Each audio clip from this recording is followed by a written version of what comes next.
Magandang umaga po mga kabatang 90s dyan. Dito po kami ngayon sa car dumper. Ito po ang typical na nagtatrabaho sa mga mine site.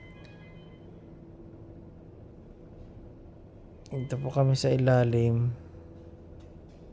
Yan po ay 20 meters below the ground. Tamahan niyo ako dyan sa pababa.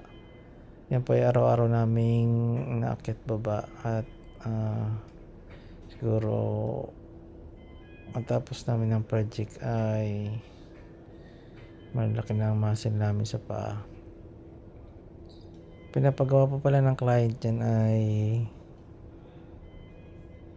stiffener. Inaikutan namin yung stiffener. Nalitan yung mga nagpadagdag sila ng stiffener pala sa paikot na shoot. Tapos ang gusto nila ay full penetration. Kaya medyo mahaba-habang hinangan po yung nangyari dyan. Yan po muna yung ating video sa ngayon. At pag may mga gusto po kayong makita trabaho tungkol sa mine site ay pa-like at subscribe na lang po sa ating channel. Thank you. Bye-bye.